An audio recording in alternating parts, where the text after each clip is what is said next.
ప్రస్తుతం మనతో పాటు ఉన్నారు ఒమేగా హాస్పిటల్స్ ఎండి ఫౌండర్ డాక్టర్ మోహన్ వంశీ గారు. ఒకసారి డాక్టర్ గారితో మాట్లాడదాం. సార్ నమస్తే అండి. నమస్తే అండి. డాక్టర్ గారు ఒకటి చెప్పండి, ఏంటంటే జనరల్గా క్యాన్సర్ వచ్చినప్పుడు ఇలాంటి లక్షణాలు ఉంటాయి, లేకపోతే ఇలాంటి సిమ్టమ్స్ ఉంటాయి, లేకపోతే ఇలాంటి చేంజెస్ ఉంటాయి బాడీలో, ఈ పార్ట్లో ఉంటాయి ఆ పార్ట్లో ఉంటాయి, అలా చెప్తూ ఉంటారు కదా. బట్ క్యాన్సర్స్లో రకరకాల క్యాన్సర్స్ ఉన్నాయి. ఏ క్యాన్సర్ వచ్చినా ఒకే రకమైన లక్షణాలు కనిపిస్తాయా, లేకపోతే క్యాన్సర్కి వేరే వేరే లక్షణాలు కనిపిస్తూ ఉంటాయా? జనరల్లీ క్యాన్సర్కి వేరే లక్షణాలు ఉంటాయండి. ఓహో. బట్ కొన్ని లక్షణాలు కామన్గా ఉంటాయి. అంటే ఏదైనా కూడా కొన్ని ఉండవచ్చు. అవి ఉంటే క్యాన్సర్ కావచ్చు అని అర్థం తప్ప అవి ఉంటే క్యాన్సర్ ఉందని కాదు. మోస్ట్ ఇంపార్టెంట్ థింగ్ ఆకలి తగ్గిపోవటం, లాస్ ఆఫ్ హెపటైట్, తినాలనిపించకపోవటం. ఫుడ్ ఉంటుంది, కొంచెం ఆకలిగానే ఉంటుంది, ఫుడ్ ప్లేట్ టేబుల్ దగ్గరికి వెళ్తారు, తినకుండా వెనక్కి వచ్చేస్తారు. డిస్టేస్ట్ ఫర్ ఫుడ్, ఎంతో ఇష్టమైన ఫుడ్ అది, కానీ తినబుద్ధి కావట్లేదు, తిన్న టేస్ట్ సరిగా తెలియడం లేదు. తర్వాత అన్ఎక్స్ప్లెయిన్డ్ వెయిట్ లాస్, అంటే చాలామంది వెయిట్ తగ్గుతుంటారు, కావాలని తగ్గుతుంటారు. వీరు మామూలుగా తింటున్నారు, మామూలుగా తన పని తను చేసుకుంటున్నారు, సేమ్ డైట్ తింటున్నారు, కానీ వెయిట్ తగ్గిపోతున్నారు. Very important warning signal of cancer. మూడోది లో grade fever, not high, 99.5, once in a day or twice a day fever వస్తుంటుంది, మెలేజ్ ఉంటుంది, ఒళ్ళని నొప్పులుగా ఉండటం, పని చేయాలనిపించకపోవటం, లాంగ్ టర్మ్, అంటే ఇమీడియట్ 4 రోజులు కాదు. మీకు నాకు కూడా వైరల్ ఫీవర్ వస్తే మెలేజ్ ఉంటుంది, మైల్డ్ వైరల్ ఫీవర్ వస్తే లో గ్రేడ్ ఫీవర్ ఉంటుంది. సో ఏమైనా రావచ్చు అది. అలా కాకుండా లాంగ్ టర్మ్, ఎక్కువ రోజులు, associated with weight loss, distaste for food, ఆకలి తగ్గిపోవటం, ఇవన్నీ కనుకుంటే క్యాన్సర్ కావచ్చు. ఓల్డెన్ డేస్లో 30-40 ఏళ్ల క్రితం ట్యూబర్క్లోసిస్కి ఇవే సిమ్టమ్స్ కనబడేవి. ఇప్పుడు ట్యూబర్క్లోసిస్ ఇండియాలో బాగా తగ్గిపోయింది. ఇప్పుడు ఈ సిమ్టమ్స్ అన్నీ కూడా ఎవరికైనా వస్తే క్యాన్సరే. ఇప్పటికీ కూడా చాలాసార్లు లంగ్లో ఒక షాడో కనపడినా, ఇలాంటి సిమ్టమ్స్ ఉన్నా చాలామంది ఓల్డ్ డాక్టర్స్ ఇంకా టీబీ మెడిసిన్స్ రాసేస్తుంటారు. 30-40 ఏళ్ల క్రితం లంగ్లో షాడో కనపడగానే ముందు ఏటీటీ అంటే యాంటీ ట్యూబర్కులర్ ట్రీట్మెంట్ రాసేసేవాళ్ళు.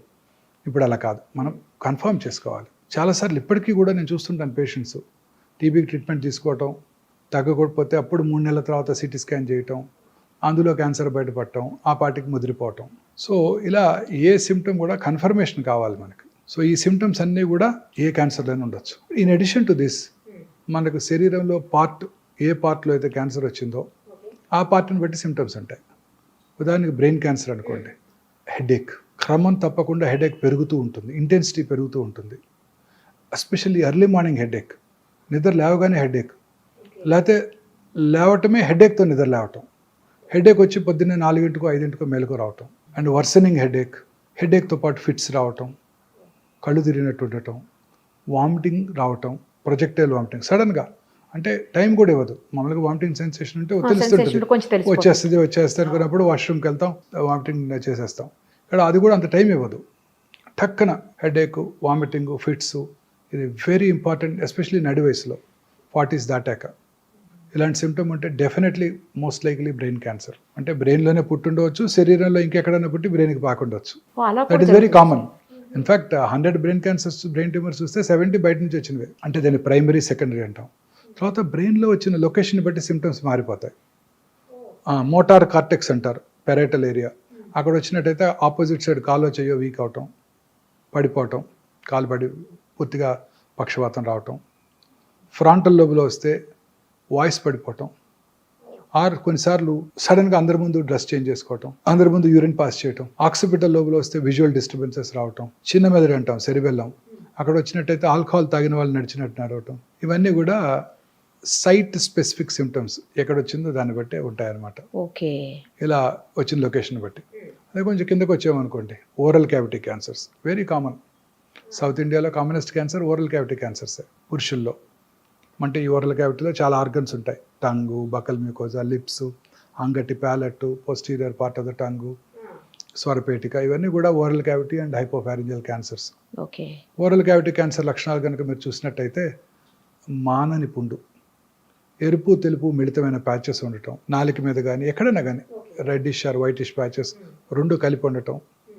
తర్వాత మానని పుండు, బ్లీడింగ్ ఫ్రమ్ గమ్స్, ఒళ్ళు లూజ్ అయిపోవటం. ఒళ్ళు సడన్గా లూజ్ అయిపోయి డెంటిస్ట్ దగ్గరికి వెళ్తాం, పొన్ను పీకేస్తాడు, లోపల క్యాన్సర్ ఉండొచ్చు. సివియర్ పెయిన్, మాటలో మార్పు రావటం, నాలుక క్యాన్సర్స్, నాలుక ఫిక్స్ అవుతుంది, మాట బండగా రావటం. అలాగే మాట్లాడిన తర్వాత కూడా కొంచెం సివియర్ పెయిన్ రావటం, ఓకే. తర్వాత feeling of foreign body sensation in the throat. మామూలుగా థ్రోట్లో ఫారెన్ బాడీ ఉందనుకోండి, మింగేస్తే లోపలికి వెళ్ళిపోద్ది, లేకపోతే బయటికి తీసేస్తాం. ఇక్కడ ట్యూమర్ ఉన్నప్పుడు మన human brain perceives this as a foreign body. So మింగినా కానీ ఫారిన్ బాడీ సెన్సేషన్ అలానే ఉంటుంది నాలుగు వెనకాల. That's a very important warning signal of posterior third, అంటే వెనకాల భాగం టంగులో క్యాన్సర్. వాయిస్లో మార్పు రావటం, స్వరం బొంగురు పోవటం, అలసిపోవటం, ఆయాసం రావటం, దగ్గినప్పుడు రక్తం పట్టడం, ఇవన్నీ కూడా స్వరపేటిక క్యాన్సర్ లక్షణాలు. మింగటానికి ఇబ్బందిగా ఉండటం, మింగుతున్నప్పుడు వాటర్ తాగాల్స్తే కానీ సాలిడ్ ఫుడ్ లోపలికి వెళ్ళకపోవటం, వర్సనింగ్ ప్రాబ్లం, ముందు సాలిడ్స్ మింగలేకపోయారు, తర్వాత లిక్విడ్స్ కూడా మింగలేకపోతున్నారు. ఇవన్నీ హైపోఫారింగ్స్, అంటే ఫారింగ్స్ వెనకాల భాగంలోను ఫారింగ్స్లోను, అలాగే అన్నవాహిక క్యాన్సర్ లక్షణాలు. ఇంకా గ్యాస్ట్రిక్ క్యాన్సర్ లక్షణాలకు వచ్చినట్టయితే పొట్టంతా గ్యాస్ ఉన్నట్టు ఉండటం, పొట్ట ఫుల్ అయిపోయినట్టు ఉండటం. ఒక వెరీ ఇంపార్టెంట్ వార్నింగ్ సిగ్నల్ ఏంటంటే కొంచెం ఫుడ్ తీసుకున్నా పొట్ట ఫుల్ అయిపోవటం. నార్మల్గా మీరు బ్రేక్ఫాస్ట్కి 4 ఇడ్లీలు తింటారు రోజు, ఇప్పుడు 2 తినగానే పొట్ట ఫుల్ అయిపోతుంది. You don't feel like eating, you feel full. Very important warning signal of gastric cancer అనమాట. సరే, కానీ ఈ విషయం కొంచెం ఏజ్ పెరిగిన కొద్దీ కూడా ఎప్టైట్ తగ్గుతూ ఉంటుంది కదా? ఎప్టైట్ తగ్గుతుంది, పొట్ట ఫుల్ అవటం వేరు, ఎప్టైట్ తగ్గటం వేరు. ఇవన్నీ జనరలైజ్ సిమ్టమ్స్. ఇవి ఉంటే క్యాన్సర్ ఉందని కాదు, అదే అర్థమైంది. మనం అర్థం చేసుకుంటాం. వామిటింగ్ రావటం, కడుపులో మంట రావటం, హార్ట్ బర్న్ రావటం, వామిటస్లో బ్లడ్ పట్టడం, మోషన్ బ్లాక్గా రావటం, స్టమక్లో బ్లీడ్ అయినా ఆ acid in the stomach would turn that pink colour blood into black colour, black motion రావటం, ఇవన్నీ కూడా గ్యాస్ట్రిక్ క్యాన్సర్ లక్షణాలు. సౌత్ ఇండియాలో gastric cancer is the commonest cancer. Madras metropolitan tumour రిజిస్ట్రీలో ప్రతి 1,00,000 మంది ప్రజలకి మోర్ దెన్ 15 గ్యాస్ట్రిక్ క్యాన్సర్ బారిన పడుతున్నారు ప్రతి సంవత్సరం కూడా. అలాగే ఊపిరితిత్తుల cancer, very common cancer. Lung cancer, very common cancer now. ప్రపంచం అంతా కూడా ఇదే కామనెస్ట్ క్యాన్సర్. ప్రపంచం అంతా కూడా lung cancer is the commonest cancer. Mortality కూడా చాలా ఎక్కువ, 100కి 75 మంది చనిపోతారు. ఎందుకంటే లంగ్ క్యాన్సర్ జనరల్గా సిమ్టమ్స్ ఉండవు. ఎర్లీగా లంగ్ క్యాన్సర్లో సిమ్టమ్స్ ఉండవు, చాలాసార్లు అశ్రద్ధ చేస్తుంటారు. సిమ్టమ్స్ ఎలా ఉంటాయంటే మానని దగ్గు, ఓకే, దగ్గినప్పుడు కళ్ళి పట్టడం, ఆ ఫ్లెమ్లో రక్తం పట్టడం, లో గ్రేడ్ చెస్ట్ పెయిన్, స్వరం బొంగురిపోయినట్టు రావటం, ఆయాస పట్టడం, ఇవన్నీ లంగ్ క్యాన్సర్ లక్షణాలు. ఇవన్నీ కూడా లేట్ స్టేజెస్లోనే చూస్తాం. ఎర్లీ స్టేజ్లో అసలు ఏం లక్షణాలే ఉండకపోవచ్చు. Okay okay sir. చాలాసార్లు చూస్తుంటాం. నేను ఇవాళ కూడా చూశాను ఒక patient, 80-year-old man, went to corporate hospital with headache and vomiting. వెంటనే ఎంఆర్ఐ చేశారు, బ్రెయిన్లో ట్యూమర్ ఉందన్నారు, సర్జరీ చేశారు. ట్యూమర్ తీసి టెస్ట్కి పంపిస్తే లంగ్ క్యాన్సర్ అని వచ్చింది. బ్రెయిన్లో ట్యూమర్, లంగ్ క్యాన్సర్, లంగ్ నుంచి బ్రెయిన్కి పాకిపోయింది. ఇందాక అన్నాను కదా, commonest cancer in brain is secondaries. So లంగ్లో పుట్టింది బ్రెయిన్కి వెళ్ళిపోయింది. సో జనరల్గా న్యూరో సర్జన్ అప్పుడు బిజీగా ఉంటారు. ఆ పేషెంట్ సర్జరీ చేశారు, అది ఎక్స్రే చూస్తే ఎక్స్రేలో చిన్న లీషన్ ఉంది, పెట్ స్కాన్ చేస్తే పెద్ద లీషన్ కనపడుతుంది. సో ఇది సిమ్టమ్సే కలిగించలేదు, దగ్గు కూడా లేదు ఆయనకి, పెద్ద ఆయనకి. సో చాలా కామన్గా చూస్తాం ఇది. లంగ్ క్యాన్సరు, బోన్స్కి పాకటం, ఆ బోన్స్ ట్రివియల్ ఇంజరీ, చిన్న ఇంజరీతో బోన్ ఫ్రాక్చర్ అవటం, ఆర్థోపెడిషన్ దాన్ని ఫిక్స్ చేయడానికి రెడీ అవటం, ఫిక్స్ చేస్తున్నప్పుడు అక్కడేదో అబ్నార్మల్ టిష్యూ కనపడితే దాన్ని టెస్ట్కి పంపటం, లంగ్ క్యాన్సర్ అని తెలుస్తుంది. So generally these cancers are asymptomatic. చివరి స్టేజ్లో కానీ సిమ్టమ్స్ కలిగించవు. అలాగే colon cancer, very common cancer in urban India. మోషన్లో బ్లడ్ పట్టడం అందరికీ ఉంటుంది, చాలామందికి ఉంటుంది. పైల్స్ ఉన్న మోషన్లో బ్లడ్ పడుతుంది, అందరూ ఆ సిమ్టమ్ని అశ్రద్ధ చేస్తారు. ఇప్పుడు లో డోసేజ్ సిటీ స్కాన్స్ అందుబాటులోకి వచ్చాయి. క్రానిక్ స్మోకర్స్ ఎస్పెషల్లీ 20 years కనుక తాగినట్టయితే వాళ్ళు 6 నెలలకు ఒకసారి లో డోస్ సిటీ స్కాన్ చేయించుకున్నట్టయితే క్యాన్సర్ రావడానికి ముందుగా పట్టుకోవచ్చు. అవునా సార్? లంగ్ క్యాన్సర్కి ఎస్పెషల్లీ. సో ఈ కోలన్ క్యాన్సర్ చాలా సార్లు చూస్తుంటాం, చాలామంది లేట్ స్టేజ్లో వస్తుంటారు, ఈ మోషన్లో బ్లడ్ అశ్రద్ధ చేస్తుంటారు. సో కోలన్ క్యాన్సర్ లక్షణాలు, లెఫ్ట్ సైడ్ కోలన్ క్యాన్సర్ అయితే ఇలా బ్లడ్ పట్టడం, లూజ్ మోషన్స్ అవటం, కాన్స్టిపేషన్ రావటం, alternating constipation and loose motions, very important symptom. తర్వాత స్టూల్ క్యాలిబర్ తగ్గటం, ఇంత లావుగా ఉంటుంది స్టూల్ అనుకోండి, క్యాలిబర్ తగ్గిపోయి సన్న పెన్సిల్ లాగా వస్తుంది అనుకోండి, warning signal of colon rectal cancer. అలాగే మోషన్కి వెళ్ళాక మనందరికీ కూడా ఒక మంచి ఫీలింగ్ ఉంటుంది, ఇవాళ ఫుల్ మోషన్ అయిపోయింది, ఫ్రీ మోషన్ అయిపోయింది, హ్యాపీగా ఉంటాం మనం. ఆ ఫీలింగ్ వస్తుంది మోషన్ అయిపోగానే, ఫీలింగ్ ఆఫ్ కంప్లీట్ ఎవాక్యుయేషన్. అది కొంతమందికి మోషన్ వెళ్ళాక ఫుల్ మోషన్ అయిపోయినా కూడా ఫీలింగ్ ఆఫ్ ఇన్కంప్లీట్ ఎవాక్యుయేషన్, ఇంకా మోషన్ ఉంది అన్న ఫీలింగ్. ఇంకొంచెం సేపు టైం స్పెండ్ చేసినా అది రాదు, కానీ ఆ ఫీలింగ్ అట్లా బ్రెయిన్ పర్సీవ్ చేస్తూనే ఉంటుంది, ఇంకా పూర్తిగా ఎంప్టీ చేసినట్టు లేరు అని. అది యాక్చువల్లీ అది మోషన్ కాదు, tumour. Brain does not recognise that. Brain ఏం రికగ్నైజ్ చేస్తుంది? రెక్టంలో ఏదో గడ్డ ఉందని రికగ్నైజ్ చేస్తుంది. అది మోషనా లేకపోతే ట్యూమరా బ్రెయిన్ పర్సీవ్ చేయలేదు. సో అందువల్ల అది మనం ఫీలింగ్ ఆఫ్ ఇన్కంప్లీట్ ఎవాక్యుయేషన్ ఉంటుంది. ఆ సిమ్టమ్ కనుక ఉన్నట్టయితే very important warning signal of rectal cancer. So అలాగే కొన్ని రకాల క్యాన్సర్లు కుడిపక్క పేగులో రైట్ సైడ్ కోలన్ క్యాన్సర్స్ ఎటువంటి సిమ్టమ్స్ ఉండవు, సైలెంట్ కిల్లర్. గ్యాస్ట్రిక్ క్యాన్సర్ లానే, ఎందుకంటే అక్కడ మోషన్ లిక్విడ్గా ఉంటుంది, అడ్డం పడదు. సీకమ్ అంటే రైట్ సైడ్ కోలన్ బాగా లావుగా ఉంటుంది, ఎంత పెద్ద పుండు పడినా బ్లాక్ చేయదు, బ్లడ్ కారిపోతుంటుంది, మీకు మోషన్లో మిక్స్ అయిపోయి ఉంటుంది, మనకు తెలియని కూడా తెలియదు. లివర్కో లంగ్స్కో పాకాక డాక్టర్ దగ్గరికి వస్తారు వాళ్ళు. Very common problem with right sided colon cancer.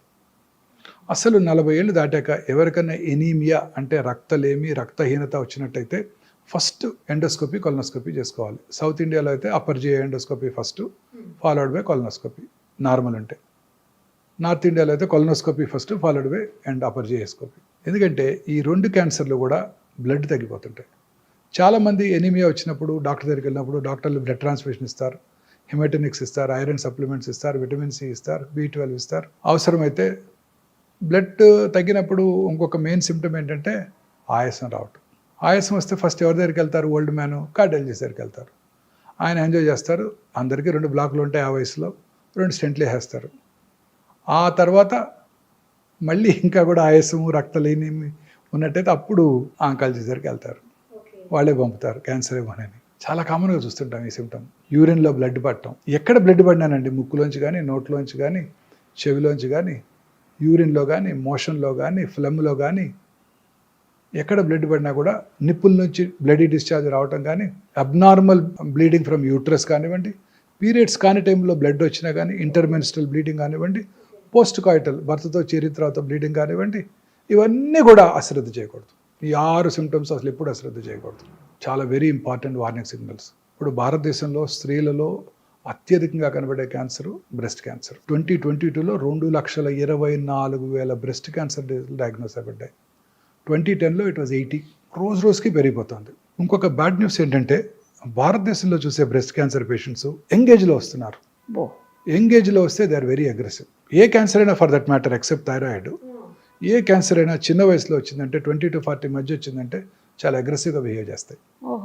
Lump రావటం బ్రెస్ట్లో, బ్రెస్ట్ యొక్క సైజులో మార్పు రావటం, కన్సిస్టెన్సీ అంటే గట్టి మార్పు రావటం, గట్టి పట్టడం, స్కిన్ ముడతలు పడినట్టు ఉండటం, స్కిన్ ఎలా స్ట్రెచ్ అయ్యి షైనీగా ఉండటం, స్కిన్ మీద నరాలు ఉబ్బి ఉండినట్టు ఉండటం, స్కిన్ మీద అల్సరేషన్ ఏర్పడటం, నిప్పుల నుంచి బ్లడీ డిశ్చార్జ్, నిప్పుల్ ఏరియాల కాంప్లెక్స్ మీద పుండు పట్టడం, సంకలో గడ్డలు రావటం, నిప్పుల యొక్క లొకేషన్ అంటే లెవెల్ ఆఫ్ బోత్ నిప్పుల్స్ మారటం, ఒకటి పైకి వెళ్ళటం ఒకటి కిందకి రావటం, ఇవన్నీ కూడా బ్రెస్ట్ క్యాన్సర్ లక్షణాలు. ఎక్కడ కూడా నొప్పి లేదు. అందరు స్త్రీలు అశ్రద్ధ చేస్తారు, సహజ సిగ్గు వెళ్ళి చెప్పుకోవడానికి. వాళ్ళకిగా వాళ్ళు రెగ్యులర్గా పరీక్ష చేసుకున్నట్టయితే ఈజీగా పట్టుకోవచ్చు. ఎలా టెస్ట్ చేసుకోవాలి బ్రెస్ట్ క్యాన్సర్ అనేది? వాళ్ళు చేసుకుంటే తెలుస్తుంది అంటున్నారు, ఎట్లా తెలుస్తుంది? సెల్ఫ్ ఎగ్జామినేషన్ అంటే వారికిగా వారు పరీక్ష చేసుకోవటం ఒక అలవాటుగా ప్రతి స్త్రీ పీరియడ్స్ అయిపోయిన 1 వీక్ తర్వాత, ఎందుకంటే అప్పుడు బ్రెస్ట్ ఆర్ సప్పులుగా ఉంటాయి. పీరియడ్స్ టైంలోనూ పీరియడ్స్ ముందు బ్రెస్ట్ ఆర్ లంపీగా ఉంటాయి, పెయిన్ఫుల్గా కూడా ఉంటాయి, టెండర్గా ఉంటాయి.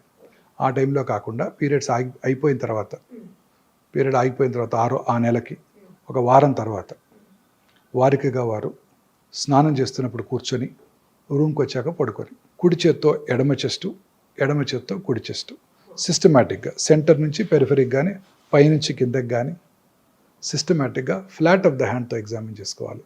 టిప్స్ ఆఫ్ ద ఫింగర్తో కాదు, ఎలా కాదు, ఫ్లాట్ ఆఫ్ ద హ్యాండ్తో పరీక్ష చేసుకున్నట్టయితే వాళ్ళకు ఒక అవగాహన వస్తుంది. అలా నెలకి 2 సార్లు ఒకసారి రెగ్యులర్గా చేసుకున్నట్టయితే వాళ్ళకి అవగాహన వచ్చి వారి శరీరం మీద ఎటువంటి చిన్న మార్పునైనా కూడా పట్టుకోగలుగుతారు. ఓకే. ప్రతి స్త్రీ 20 years తర్వాత రెగ్యులర్గా ఒక అలవాటు చేసుకుని తర్వాతే రెగ్యులర్గా కనుక చేసుకున్నట్టయితే క్యాన్సర్ రావడాన్ని మనకు డాక్టర్ కన్నా ముందుగా వారే పసిగడతారు. గర్భసంచి క్యాన్సర్ కామనెస్ట్ క్యాన్సర్. పీరియడ్స్ కాని టైంలో బ్లడ్ పట్టడం, intermenstrual bleeding, post coital bleeding, low grade lower abdominal pain, white discharge, ఇవన్నీ ప్రతి స్త్రీ చూస్తూనే ఉంటారు. నొప్పి కలిగించో అశ్రద్ధ చేస్తారు. బట్ ఈ గర్భసంచి cancer is especially seen in people belonging to lower socio economic strata, poorer sections of the society.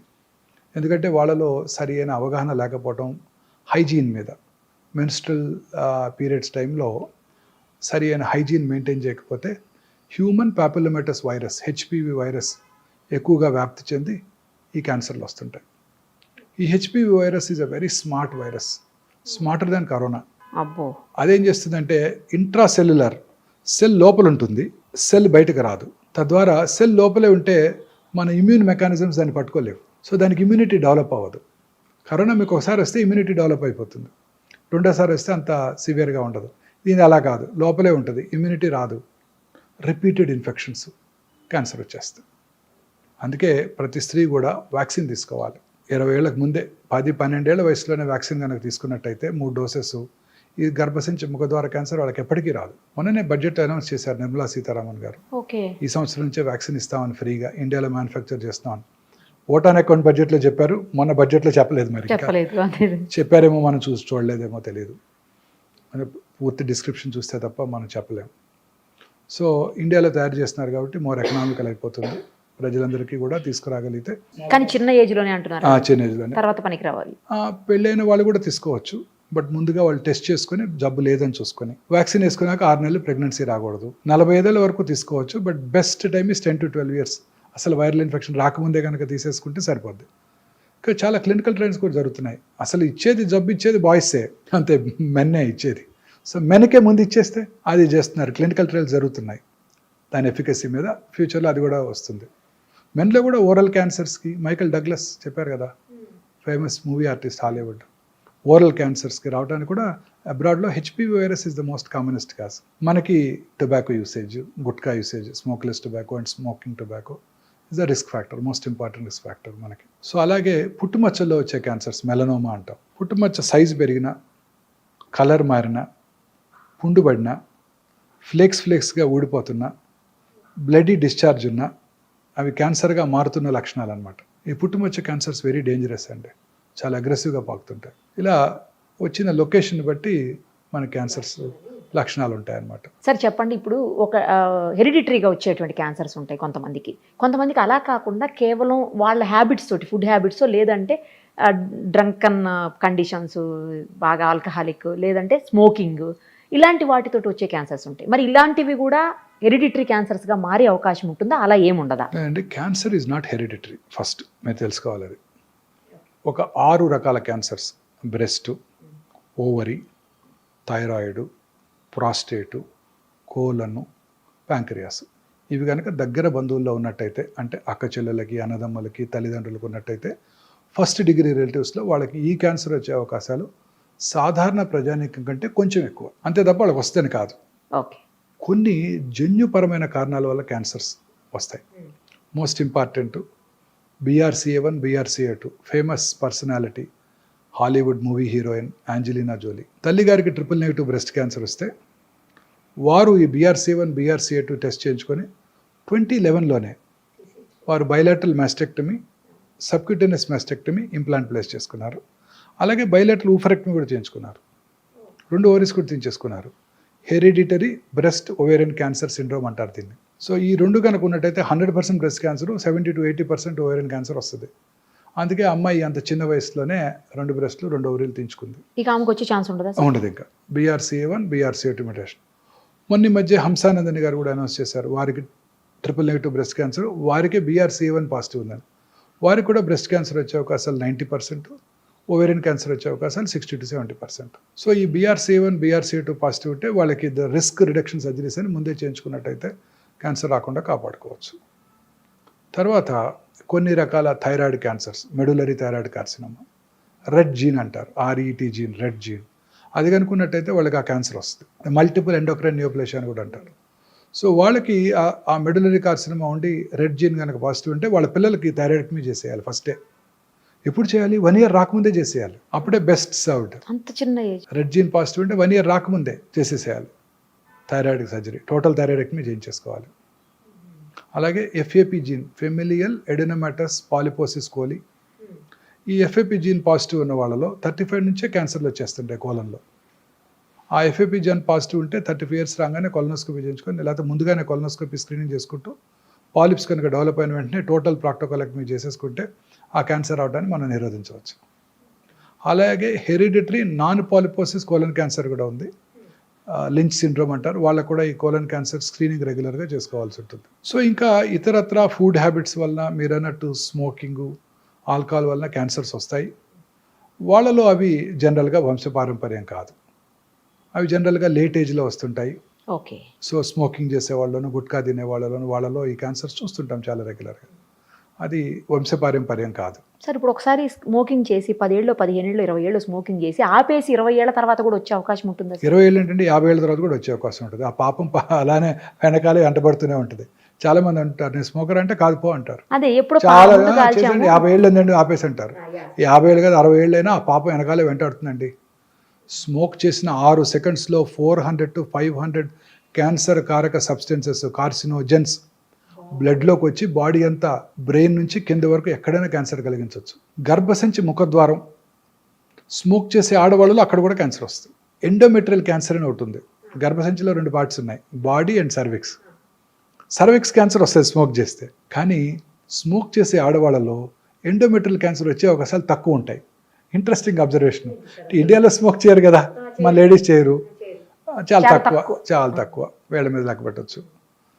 అమెరికాలో వాళ్ళు ఎక్కువ చేస్తారు, మగవాళ్ళ కంటే ఎక్కువ స్మోక్ చేస్తున్నారు, వాళ్ళు పోటీగా చేస్తున్నారు. వాళ్ళలో సర్విక్స్ క్యాన్సర్ వచ్చే అవకాశాలు ఉంటాయి, బట్ ఎండోమెట్రియల్ క్యాన్సర్ తగ్గిపోద్దంట. Very interesting epidemiological data. First time in America ఈ స్మోకింగ్ వల్ల వచ్చే lung cancer incidence first time తగ్గింది. గత 100 ఏళ్ళుగా లంగ్ క్యాన్సర్ ఇన్సిడెన్స్ పెరుగుతూనే ఉంది. పాస్ట్ 2 ఇయర్స్గా వాళ్ళు చేసిన క్యాంపెయిన్స్ వల్ల కానివ్వండి, అవేర్నెస్ వల్ల కానివ్వండి, స్మోకింగ్ తగ్గిపోతుంది. ఇండియాలో కూడా బాగా తగ్గిపోయింది స్మోకింగ్. చాలా తగ్గిందండి స్మోకింగ్, బాగా తగ్గిపోయింది. ప్రజెంట్ జనరేషన్ పెద్దగా స్మోక్ చేయట్లేదండి. సార్ వీటన్నిటికీ అసలు స్క్రీనింగ్ అనేది ఇంపార్టెంట్ కదా, చాలా ఇంపార్టెంట్. ఎలా అసలు అంటే ఎలా తెలుస్తుంది, ఎప్పుడు చేయించుకోవాలి, ఎలా చేయించుకోవాలి? అన్ని క్యాన్సర్స్కి స్క్రీనింగ్ లేదండి. కొన్ని కామన్ క్యాన్సర్స్, ఉదాహరణకి గర్భసంచి ముఖద్వార క్యాన్సర్, దాన్ని అసలు ప్రివెంటే చేయవచ్చు. నేను చెప్పిన ఇందాక వైరస్ వ్యాక్సిన్ తీసుకోవడం ద్వారా, దాన్ని ప్రైమరీ ప్రివెన్షన్ అంటాం. సెకండరీ ప్రివెన్షన్ కూడా ఉంది దానికి. గర్భసంచి క్యాన్సర్ రావడానికి ముందే లాంగ్ ప్రీ క్యాన్సరస్ ఫేజ్ ఉంటుందండి. అంటే క్యాన్సర్ అవడానికి ఒక 5-6 ఏళ్ల ముందే పట్టుకోవచ్చు, ఇది అశ్రద్ధ చేస్తే క్యాన్సర్గా మారుతుందని, చిన్న పాప్స్మియర్ టెస్ట్ చేసుకోవడం ద్వారా. సో అలాంటి ప్రీ క్యాన్సరస్ ఫేజ్లో కనుక్కుంటే ఆ గర్భసంచి తీసేస్తే వాళ్ళకి ఇంకా క్యాన్సర్ రాదు. దీన్ని సెకండరీ ప్రివెన్షన్ అంటాం. అలాగే గర్భసంచి క్యాన్సర్ వచ్చిందో లేదో తెలుసుకోవడానికి simple test Pap smear, liquid based Pap smear అంటారు. ప్రతి సెక్షువల్లీ యాక్టివ్గా అయినాక, అంటే పెళ్ళైనాక ఫస్ట్ 1 year సంవత్సరానికి ఒకసారి, 3 ఏళ్ళ తర్వాత నుంచి 2-3 ఏళ్ళకి ఒకసారి పాప్స్మియర్ చేయించుకోవడం ద్వారా మనం ఈ క్యాన్సర్ రావడాన్ని ముందుగా పసిగట్టవచ్చు. మన ఇండియన్ ఉమెన్ అయితే ఎస్పెషలీ కోస్టల్ ఆంధ్రప్రదేశ్, తమిళనాడు, ఒరిస్సాల్లో ఈ క్యాన్సర్ ఇన్సిడెన్స్ చాలా ఎక్కువ. కారణం ఏంటంటే పావర్టీ, రెండోది హైజీనిక్ ప్రాక్టీసెస్ మీద అవగాహన లేకపోవటం, మూడోది తేమ కలిగిన వాతావరణంలో ఈ వైరస్ ఎక్కువగా వ్యాప్తి చెందుతుంది. అక్కడ హ్యూమిడిటీ ఎక్కువ ఉంటుంది కదండి సముద్ర తీరంలో, వాళ్ళలో ఈ వైరస్ ఎక్కువగా వ్యాప్తి చెంది క్యాన్సర్ ఎక్కువ వస్తుంది. వాళ్ళు సంవత్సరానికి ఒకసారి పాప్స్మియర్ టెస్ట్ చేసుకోవడం ద్వారా క్యాన్సర్ రావడాన్ని ముందుగా పసిగట్టవచ్చు. సో ఎర్లీగా పట్టుకుంటే క్యూర్ అయిపోతుంది. Okay sir. ఇది first. Second breast cancer. Breast క్యాన్సర్కి 3 ఆర్మ్స్ ఉన్నాయి. ఒకటి సెల్ఫ్ ఎగ్జామినేషన్, ఇందాక మనం డిస్కస్ చేసాం. రెండోది మ్యామోగ్రఫీ పరీక్ష. చాలా మందికి అపోహలు ఉన్నాయి, మ్యామోగ్రఫీ పరీక్ష చేయించుకుంటే దాంట్లో రేడియేషన్ ఎక్స్పోజర్ ఉంటుంది, బాగా గట్టిగా నొక్కేస్తారు బ్రెస్ట్ని, చాలా పెయిన్ఫుల్గా ఉంటుంది. ఇవన్నీ కూడా అపోహలు మాత్రమే. ఇప్పుడు కొత్తగా వచ్చిన డిజిటల్ మ్యామోగ్రామ్స్తో రేడియేషన్ ఎక్స్పోజర్ బాగా తగ్గిపోయింది, కంప్రెషన్ కూడా పెద్దగా ఉండదు. 3D డిజిటల్ మ్యామోగ్రఫీలో అయితే అసలు కంప్రెస్ చేయకుండానే మనం రేడియోగ్రామ్ తీసుకోవడానికి అవకాశం ఉంది. ప్లస్ జనరల్గా మ్యామోగ్రామ్ చేయించుకోవటం కూడా పీరియడ్స్, ఆ నెల పీరియడ్స్ అయిపోయిన తర్వాత 1 వారం తర్వాత చేయించుకుంటే పెయిన్ పెద్దగా ఉండదు. సో మ్యామోగ్రఫీ పరీక్ష బేస్ లైన్ 30, 35, 40, ఆ తర్వాత 2-3 ఏళ్ళకి ఒకసారి 50 వరకు, 50 నుంచి 65 మాత్రం సంవత్సరానికి ఒకసారి మ్యామోగ్రఫీ చేయించుకోవడం ద్వారా ఖచ్చితంగా పట్టుకోవచ్చు. స్కార్డ్ బ్రెస్ట్, అంటే బ్రెస్ట్ లంపెక్టమీలో కనుక చేస్తున్నట్టయితే ఇంతకుముందు, అప్పుడు మ్యామోగ్రఫీ పెద్ద యూస్ఫుల్గా ఉండదు. చాలామంది ఇంప్లాంట్స్ పెట్టుకుంటుంటారు, వాళ్ళలో కూడా మ్యామోగ్రఫీ యూస్ఫుల్గా ఉండదు. వాళ్ళకి MR మ్యామోగ్రఫీ చేయాల్సి ఉంటుంది, మ్యాగ్నెటిక్ రెజొనెన్స్ మ్యామోగ్రామ్. ఇప్పుడు కొత్తగా పెట్ MR మ్యామోగ్రామ్ కూడా అందుబాటులోకి వచ్చింది. పెట్ MR మ్యామోగ్రామ్ ఫస్ట్ టైం ఇండియాలో హైదరాబాద్లోనే అందుబాటులోకి వచ్చింది. మన దగ్గర ఉందండి. పెట్ MR మ్యామోగ్రామ్ చేసుకోవడం ద్వారా ఆ క్యాన్సర్ని చాలా ఎర్లీగా ఐడెంటిఫై చేయవచ్చు. MR మ్యామోగ్రామ్లో మ్యామోగ్రఫీలో ఉన్న రేడియేషన్ ఎక్స్పోజర్ కూడా ఉండదు, and MRI is no radiation కదా. ఇది కూడా స్క్రీనింగ్ పనిచేస్తుంది. అది చేయించుకుంటే ఎక్కువ కొంచెం గ్యాప్ తీసుకోవచ్చా నెక్స్ట్ దానికి? అలానే లేదండి, టైంకి చేసుకోవాల్సిందే. ఆ ఫేమస్ ఎగ్జాంపుల్ మార్టినా నవరతులవా, ప్రతి ఇయర్ జనవరిలో చేసుకుంటుంది, unmarried lady. So she doesn't have children. So వాళ్ళకి రిస్క్ ఎక్కువ. పిల్లలు లేని వాళ్ళకి లేట్గా ఫస్ట్ చైల్డ్ పుట్టిన వాళ్ళకి, family history of breast cancer ఉన్న వాళ్ళకి, ఒక సైడ్ బ్రెస్ట్ క్యాన్సర్ వచ్చి ఉంటే రెండో సైడ్ వచ్చే అవకాశాలు ఎక్కువగా ఉంటాయి. మూడోది వయసు పెరిగే కొలది. ఇవన్నీ బ్రెస్ట్ క్యాన్సర్ రిస్క్ ఫ్యాక్టర్స్. జనవరికి అమ్మాయి మ్యామోగ్రామ్ చేయించుకునేది. సో సడన్గా జనవరి బదులు మేలో చేయించుకున్నారు, వచ్చేసింది చిన్న లంపు. అప్పుడు she was a commentator for French open అప్పుడు. సో సర్జరీ చేయించుకొని she was giving commentary for the French open tennis. So అందుకని టైంకి చేయించుకోవాలి, సంవత్సరానికి ఒకసారి 50 దాటాక. ఎస్పెషల్లీ రిస్క్ ఫ్యాక్టర్స్ ఉన్న స్త్రీలు, ఒబీస్ ఉమెను, స్మోక్ చేసే ఉమెను, ఆల్కహాల్ తాగే ఉమెను, వీళ్ళందరికీ రిస్క్ ఎక్కువ అండి. ఒబిసిటీతో అన్ని క్యాన్సర్స్ ఎక్కువైపోతాయి. ఆ రాత్రిపూట మనం ప్రశాంతంగా 7ంటికో 8ంటికో భోజనం చేసేసి 9ంటికి అలా పడుకొని నిద్రపోతే పొద్దున్నే ఒక చక్కటి ఎర్లీ మార్నింగ్ 1 o'clock 2 o'clock ఒక హార్మోన్ ఉత్పత్తి అవుతుంది. ఆ hormone has a strong anti cancer properties. So ఈ రాత్రిపూట పనిచేసే పురుషుల్లోనూ స్త్రీలలో ముఖ్యంగా బ్రెస్ట్, కోలను, ఓవేరియన్ క్యాన్సరు, పురుషుల్లో అన్ని రకాల క్యాన్సర్లు, ప్రాస్టేట్ క్యాన్సర్తో సహా అన్నీ వచ్చేస్తాయి వాళ్ళకి. ఆ యాంటీ క్యాన్సర్ హార్మోన్ ఉత్పత్తి ఆగిపోతుంది. మీరు కూడా రాత్రి లేటుగా పడుకొని, నేనైనా రాత్రిపూట లేటుగా పడుకునే ముందు ఒక అరగంట టీవీ చుట్టం, అన్ని ఛానల్స్, తర్వాత మళ్ళీ బెడ్ ఎక్కాక కూడా డార్క్లో మళ్ళీ ఆ blue screen, mobile screen, WhatsApp messages answer చేయటం, వీటిలో ఆ హార్మోన్ ఉత్పత్తి తగ్గిపోతుంది, క్యాన్సర్ వచ్చే అవకాశాలు ఎక్కువగా ఉంటాయి. ఇన్ఫ్యాక్ట్ డార్క్లో పడుకోవడం బెటర్ అండి. పడుకోవటమే బెటర్. బెడ్ లైట్ ఉండకూడదు అసలు. ఒకవేళ బెడ్ లైట్ లేకపోతే మీకు బాగా భయంగా ఉంటుంది, నిద్ర పట్టదు అనుకుంటే చిన్న రెడ్ కలర్ లైట్ పెట్టుకోండి. రెడ్ కలర్ లైట్, లేదంటే అవతల రూమ్లో వేసి ఇక్కడ పడుకోవటమే. అంతే, ఏ కలర్ అయినా. ఇలాగనే చేస్తే మీకు హార్మోన్ ఉత్పత్తి ఎక్కువ ఉంటుంది, మెలటోనిన్ హార్మోన్. దానివల్ల క్యాన్సర్ రాకుండా ఉండే అవకాశాలు ఎక్కువ ఉంటాయి. ఇప్పుడు మన దైనందిన జీవితంలో వచ్చే మార్పులేండి క్యాన్సర్ అవడానికి కారణాలు. సో అప్రాక్సిమేట్లీ 22 years బ్యాక్ నేను బసవతారక హాస్పిటల్ డైరెక్టర్గా జాయిన్ అయిన రోజు హైదరాబాద్లో ఒక్కటే ప్రైవేట్ క్యాన్సర్ హాస్పిటల్, 45 మంది పేషెంట్లు. ఇవాళ 22 ఏళ్ల తర్వాత 45 క్యాన్సర్ హాస్పిటల్స్ ఉన్నాయి 2 తెలుగు రాష్ట్రాల్లో. ఒక్కచోట బెడ్ ఖాళీ లేదు. నా కళ్ళ ముందు వచ్చిన మార్పు అది. నాకు 13-14 years బ్యాక్ మీరు ఇచ్చిన ఇంటర్వ్యూలో ఆ రోజు చెప్పారు మీరు, ఇప్పుడు 10 మందిలో ఒక్కళ్ళకు కూడా కనిపించట్లేదు, 20 మందికి ఒక్కళ్ళకి అట్లా కనిపిస్తుంది, కానీ రాబోయే 10-15 ఏళ్ల తర్వాత నిరుపమ గుర్తుపెట్టుకో నువ్వు, మళ్ళీ మనం ఇంటర్వ్యూ చేద్దాం ఆ తర్వాత అని కూడా అన్నారు ఆ రోజు మీరు. ఇప్పుడు ప్రతి 9 మందిలో ఒకరు క్యాన్సర్ వస్తుంది. అదే చెప్పారు మీకు ఆ రోజు. 16 లక్షల న్యూ క్యాన్సర్ పేషెంట్స్. అది ఐసీఎంఆర్ వారు ఇచ్చిన report, Indian council for medical research 2022లో వచ్చిన నెంబర్ ఆఫ్ క్యాన్సర్స్. అది ఎంతవరకు కరెక్ట్ అని చెప్పలేము. సరే, ఈ క్యాన్సర్స్ అన్నిటికీ కూడా ఇట్లాంటి స్క్రీనింగ్లు లేకపోతే మామూలు ఇలాంటివి కాకుండా బ్లడ్ టెస్టులతో తెలియదా? వచ్చేస్తాయండి, నియర్ ఫ్యూచర్లో వచ్చేస్తుంది. గ్రేల్ అనే కంపెనీ గ్యాలరీ అనే టెస్ట్ని లాంచ్ చేసిందండి. ఓకే. ఇప్పుడు కోలన్కి వచ్చింది ఒకటి, చాలా ఎక్స్పెన్సివ్, $1,000. ఈ న్యూ టెస్ట్ వచ్చేసేది జస్ట్ సింపుల్ ఒక 5 ml బ్లడ్తో 50 క్యాన్సర్ డయాగ్నోస్ చేసేస్తుంది రావటాన్ని, గ్యాలరీ. బట్ ఆ test is going to be very useful ma'am. అవునా sir? Very useful ma'am. Blood టెస్ట్తోనే 50 క్యాన్సర్లు పట్టేయచ్చు. ఏది అనేది కూడా తెలిసిపోతుంది, ఏ క్యాన్సర్ అనేది. ఇప్పుడు కూడా వచ్చేసిందండి, లిక్విడ్ బయాప్సీ వచ్చేసింది. ఇప్పుడు కూడా పేషెంట్ దగ్గర మీరు ప్రతి పేషెంట్ బయాప్సీ చేయక్కర్లా.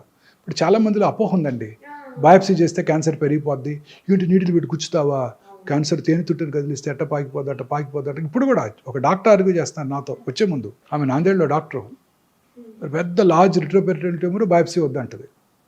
మా డాక్టర్ చెప్పాడు, అంతా వద్దు, వాళ్ళ డాక్టర్ చెప్పాడు ఊరికే, అది అలా మీరు రప్చర్ చేస్తే రప్చర్ అయిపోద్దంట, అందులో వాటర్ కూడా ఉందంట, వాటర్లో కలిసిపోయి బాడీ అంతా వెళ్ళిపోద్దంట, ఆర్గ్యూ చేస్తున్నారు. అదంతా అపోహ మాత్రమే. బయాప్సీ చేయడం వల్ల క్యాన్సర్ పెరగదు. అలాంటి వాళ్ళకి liquid biopsy 10 ml blood draw చేసి పంపితే సర్క్యులేటింగ్ ట్యూమర్ సెల్స్ అని మన బ్లడ్ లో ఉంటాయండి, తెలిసిపోద్ది. కానీ ఇంకా పూర్తిగా అందుబాటులోకి రాలేదా? వచ్చేసింది.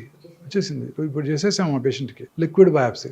అదేంటండి, లిక్విడ్ బయాప్సీ చేసి అందులో సర్క్యులేటింగ్ ట్యూమర్ సెల్స్ని ఐడెంటిఫై చేసి ఆ ట్యూమర్ సెల్స్ని ల్యాబ్లో గ్రో చేసి ఇన్విట్రో అది ఏ రకమైన యాంటీ క్యాన్సర్ డ్రగ్కు లొంగుతుందో చెప్పే ఫెసిలిటీస్ వచ్చేసాయి. దీనిని ఆంకోనామిక్స్ టెస్టింగ్ అంటారు. మన దగ్గర ఉంది. ఇంకా అదే బ్లడ్లో సర్క్యులేటింగ్ ట్యూమర్ ఫ్రీ డిఎన్ఏ ఉంటుంది. ఆ డిఎన్ఏని నెక్స్ట్ జనరేషన్ సీక్వెన్సింగ్ చేసి ఏ రకమైన జన్యుపరమైన మ్యూటేషన్ వల్ల ఈ క్యాన్సర్ వచ్చిందో తెలుసుకునే ఫెసిలిటీ కూడా వచ్చేసింది. అంటే ఇప్పుడు సైంటిస్ట్ బిలీవ్ దాన్ని ఫౌండేషన్ 1 టెస్ట్ అంటారు. మన బాడీలో అబౌట్ 2000 ప్రోటాన్ కోడింగ్ జీన్స్ ఉంటాయి. జెనోమిక్ మ్యాపింగ్ అయిపోయింది, Watson and Crick Nobel prize కూడా వచ్చింది. Equally good number of non proton coding jeans కూడా ఉంటాయి. ఈ ప్రోటాన్ కోడింగ్ జీన్స్లో ఒక 500 to 600 ఆంకోజీన్స్ అంటే క్యాన్సర్ కారక జన్యువుల్ని సైంటిస్టులు ఐడెంటిఫై చేశారు. ఈ క్యాన్సర్ కారక ఈ 500-600 క్యాన్సర్ కారక జన్యువుల్లోనే మ్యూటేషన్ వల్ల క్యాన్సర్ వస్తుంది కూడా అని సైంటిస్టులు గట్టిగా నమ్ముతున్నారు. మ్యూటేషన్ అంటే ఏదో జన్యుపరమైనదిగా, అంటే తల్లిదండ్రుల నుంచి వచ్చిన దగ్గర కాదు, ఇతరత్ర కారణాలు, స్మోకింగ్ వల్ల మ్యూటేషన్ రావచ్చు, పెస్టిసైడ్ వల్ల మ్యూటేషన్ రావచ్చు, పొల్యూషన్ వల్ల మ్యూటేషన్ రావచ్చు, మానసిక ఆందోళన వల్ల మ్యూటేషన్ రావచ్చు. ఆ మ్యూటేషన్ వల్లే క్యాన్సర్ వస్తుంది అని సైంటిస్టులు ఇప్పుడు గట్టిగా నమ్ముతున్నారు. ఈ 10 ml బ్లడ్లోంచే సర్క్యులేటింగ్ ట్యూమర్ సెల్స్ని ఐడెంటిఫై చేసి ఆ ట్యూమర్ సెల్స్ని ల్యాబ్కు పంపించి ఏ రకమైన యాంటీ క్యాన్సర్ డ్రగ్కు లొంగుతుందో తెలుసుకోవచ్చు. అలాగనే ఇదే బ్లడ్లో సర్క్యులేటింగ్ ట్యూమర్ ఫ్రీ డిఎన్ఏ ఉంటుంది. ఆ డిఎన్ఏని మనం ఈ ఎన్జిఎస్ చేసుకొని ఏ రకమైన జన్యుపరమైన మ్యూటేషన్ వల్ల ఈ క్యాన్సర్ వచ్చిందో తెలుసుకొని ఆ జన్యుపరమైన మ్యూటేషన్ని టార్గెట్ చేసే మెడిసిన్ ఉందా లేదా చూసి ఆ మెడిసిన్ ఇచ్చేస్తే అది కూడా క్యూర్ అయిపోవడానికి అవకాశం ఉంది. అంత అడ్వాన్సెస్ ఇప్పుడు మనకి అందుబాటులోకి వచ్చేసాయి. సో ఈ జన్యుపరమైన మ్యూటేషన్ రావడానికి గల కారణం పెస్టిసైడ్స్ కావచ్చు, పొల్యూషన్ కావచ్చు, ఆల్కహాల్ కావచ్చు, స్మోకింగ్ కావచ్చు, ఆ హార్మోనల్ ఇన్ఫ్లుయెన్స్ కావచ్చు, వైరల్ ఇన్ఫెక్షన్ హ్యూమన్ ప్యాపిలోమాటస్ వైరస్ కావచ్చు, హెపటైటిస్ బి వైరస్ కావచ్చు, వీటన్నిటి వల్ల ఈ మ్యూటేషన్ రావచ్చు. అన్నిటికన్నా మోస్ట్ ఇంపార్టెంట్ నేను నమ్మేది ఏంటంటే ఇన్ని 30 సంవత్సరాలు experience general surgery, oncology surgery practice చేసిన తర్వాత అన్నిటికన్నా మోస్ట్ ఇంపార్టెంట్ కాదు మానసిక ఆందోళన. మానసిక ఆందోళన వల్లే ఈ మ్యూటేషన్స్ వస్తున్నాయి, ఈ క్యాన్సర్లు పెరిగిపోతున్నాయి. ఇలా ఈ మానసిక ఆందోళన వలన అన్ని రకాల జబ్బులు వస్తున్నాయని నేను గట్టిగా నమ్ముతున్నాను మేడం. 30 ఏళ్ళు ఆంకాలజీ ప్రాక్టీస్ చేశాక అన్ని రకాల జబ్బులకి, కరోనా కానివ్వండి, కరోనరీ ఆర్టరీ డిసీజ్ కానివ్వండి, సెరిబ్రోవాస్కులర్ యాక్సిడెంట్ కానివ్వండి, క్యాన్సర్ కానివ్వండి, క్యాన్సర్ కూడా అన్నీ కూడా ఈ మానసిక ఆందోళన వల్ల. మనసు ప్రశాంతంగా సంతోషంగా ఉండాలి. చాలా పర్ఫెక్ట్ చెప్పారు సార్. ఫైనల్లీ ఒక్కటి చెప్పండి, మీరు చాలా బిజీ ఉన్నారు, ఈ ఒక్కటే, ఇంకా ఎక్కువ క్వశ్చన్స్ అడగను. సార్, అన్ని రకాల జబ్బులకి ముందే వ్యాక్సిన్స్ వస్తున్నాయి, రకరకాల ప్రివెన్షన్స్ వస్తున్నాయి, ఎందుకు క్యాన్సర్కి రావట్లేదు? క్యాన్సర్కి కాజ్ అండ్ ఎఫెక్ట్ లేదు కదా, ఇంకా తెలియదు కదా. ఇప్పుడు సర్వైకల్ క్యాన్సర్ కనుక్కున్నారు, హ్యూమన్ ప్యాపిలోమాటస్ వైరస్ ఇన్ఫెక్షన్ వస్తే క్యాన్సర్ వస్తుందని దానికి వ్యాక్సిన్ కనుక్కున్నారు. మిగతా క్యాన్సర్స్కి ఇంకా కాజ్ తెలియదు కదా. We presume it is to be some mutation. మరి దానికే కనుక్కోవచ్చుగా. ఇంకా టైం పడుతుంది. ఆ మ్యూటేషన్ ఇంకా చాలా కష్టం. ఇప్పుడు ఈ మధ్య ఈ హైపోథసిస్ అంతా వచ్చింది, ఈ మధ్య వచ్చేస్తుంది. కొన్నాళ్ళు మ్యూటేషన్ కనుక్కుంటారు, ఆ మ్యూటేషన్ మందులు కూడా కనుక్కుంటారు, ప్రాబ్లం ఉండదు మనకి. నెక్స్ట్ 10 yearsలో రావచ్చా సార్ అప్రాక్సిమేట్లీ? చెప్పలేమండి, వచ్చేస్తుంది క్యాన్సర్ ఖచ్చితంగా. ఈ మ్యూటేషన్స్ కానీ మందులు వచ్చేస్తాయండి. ఇప్పుడు అంతా కూడా ఇమ్యూనోథెరపీయే కదండి. అన్ని రకాల క్యాన్సర్స్కి మన ఓన్ ఇమ్యూనిటీని పెంచే డ్రగ్సే కదా. ఇప్పుడు మన బాడీలో టీ సెల్స్ అని ఉంటాయి, హ్యూమన్ టీ సెల్స్. చిన్నప్పుడు మన కరోనా టైంలో గుర్తుందా, నాకు ఎన్ని యాంటీబాడీస్ ఉన్నాయి, నాకు టీ సెల్ మీడియేట్ ఇమ్యూనిటీ ఎక్కువ ఉంది. T cells are the killer cells. శరీరంలోకి వచ్చే క్యాన్సర్ సెల్ని, కరోనా వైరస్ని, ఇతర బ్యాక్టీరియాని, అన్నిటిని, ఫారిన్ పార్టికల్ ఏదైనా ట్రాన్స్ప్లాంటెడ్ కిడ్నీని కూడా చంపేస్తుంది. అందుకే ట్రాన్స్ప్లాంటేషన్ చేయించుకున్న వాళ్ళకి ఇమ్యూనోసప్రెసివ్ థెరపీ పెడతారు. ఓకే. క్యాన్సర్ సెల్స్ ఎంత స్మార్ట్ అంటే ఈ కిల్లర్ టీ సెల్స్ని మాస్క్ చేస్తాయి, బ్లాక్ చేస్తాయి. ఇమ్యూనోథెరపీ ఏం చేస్తుందంటే వాటిని అన్మాస్క్ చేస్తుంది. తద్వారా క్యాన్సర్ సెల్ని ఆ టీ సెల్ గుర్తించి చంపేస్తుంది. సో ఫ్యూచర్ ఆఫ్ ఆంకాలజీ ఇలానే ఉండిపోతుంది. అందుకే మీరంతా కూడా 50 లక్షలకు ఇన్సూర్ చేసుకోవాలి, 5 లక్షలు 10 లక్షలకు కాదు, సరిపోదు. ఇవన్నీ పేటెంటెడ్ మాలిక్యూల్స్, ఇంపోర్టెడ్ మాలిక్యూల్స్. ఇప్పుడు కొలెస్ట్రాల్ తగ్గడానికి వచ్చే మోనోక్లోనల్ యాంటీబాడీ కూడా నెలకు 3 లక్షలు అంట. అబ్బా. సో ఫ్యూచర్ అంతా ఏ మెడిసిన్స్ రాబోతున్నాయి, అవన్నీ పేటెంటెడ్ మాలిక్యూల్స్. ఇండియాలో అందుబాటులోకి రావడానికి 10-15 ఏళ్ళు పడుతుంది. అప్పటి వరకు ఇంపోర్ట్ చేసుకోవాలి, చాలా ఎక్స్పెన్సివ్. ఆ తర్వాత తగ్గుతుందా సార్? ఆ తర్వాత తగ్గిపోతాయి. ఇండియాలో తయారు చేస్తే ఏదైనా చీప్ అయిపోద్ది కదా. మన సిప్లా వాళ్ళు వీళ్ళు ఊరికే చేసి పట్టుకొచ్చేస్తారు టక్కన. కాపీ కొట్టడంలో మనం ఇచ్చిన వాళ్ళు ఎవరు లేరు కదా. Perfect sir, thank you sir, thank you so much. నమస్తే అండి.